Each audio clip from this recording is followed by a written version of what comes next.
And the officer then reached out and he grabbed his arm to pull him into the car. So now it's like the officer's pulling him inside the car. He's trying to pull away. Police say he just said the police pulled him in his car, the front seat. This guy is a liar because the police will never pull you into the front seat of his car. Sounds more like he attacked the police officer in the front seat of the car.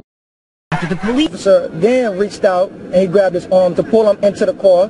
So now it's like the officer's pulling him inside the car. He's trying to pull away. Police say then reached out and he grabbed his arm to pull him into the car. So now it's like the officer's pulling him inside the car. He's trying to pull away. Police say Micheal Brown was a suspect in an alleged robbery of cigars at a convenience store before he was shot and killed by a police officer. We're joined again by criminal defense attorney Danny Savalos. We're also going to bring in Mo Ivory, host of the Mo Ivory Show, also an attorney. Mo, we've been talking to Danny. Danny tells us in his mind this news about the alleged robbery changes the equation some.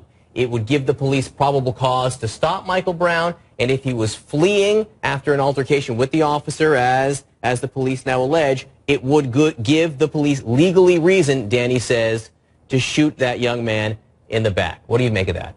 I don't agree at all that it would give them reason to shoot him in the back. I do think it gives them reasonable suspicion to stop him and to question what is going on. Whenever you have a suspect and you have a reasonable suspicion that they could be the person, then you would stop them, you would question, you might even arrest at that point. But it doesn't seem that that's what the officer was doing at all. The first thing he told them was get the F onto the sidewalk, which was followed by a physical altercation. If he was truly there to find out if they were suspects, why didn't he question them? Why didn't he ask them to get on their knees, put their hands in the air, in the middle of the street? A natural procedure that an officer would take if he was going to try to figure out if, in fact, these are the two suspects that I just gotten a phone call about. I don't think at all that that is going to fly in court. But I will tell you, Michaela, when you ask the question, why wait so long? Why didn't they come out with this information in the first, second, third day? It was because they were putting the story together. That is why. The police took 5 or 6 days to put this story together, to make a foundation for what they are going to create as this man's defense. Because I think what they do know is that an arrest is going to happen.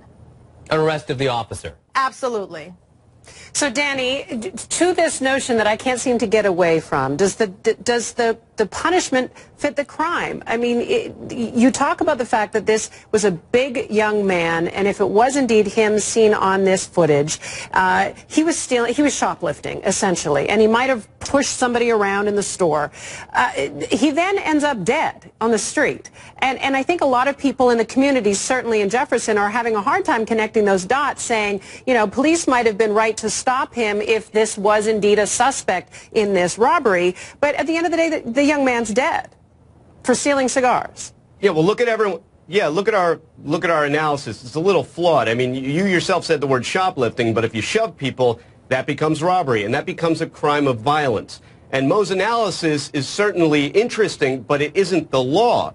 It actually, they have the reason to stop him, and if you don't just adopt what Micheal Brown's friend says completely, which Mo apparently does, if you believe him hook, line, and sinker, no problem. But I have to suspect the police officer's version.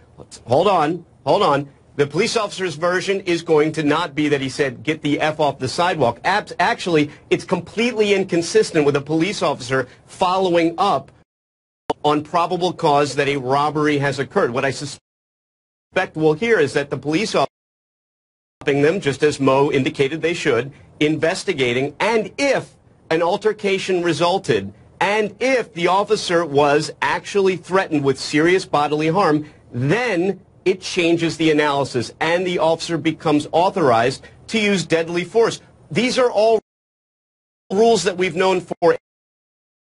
Was stopping them, just as Mo indicated they should, investigating, and if an altercation resulted, and if the officer was actually threatened with serious bodily harm, then it changes the analysis, and the officer becomes authorized to use deadly force. These are all rules that we've known for a long time. That's why the suspected robbery, if it actually happened, changes the contours significantly. You cannot dismiss it. It changes the entire story.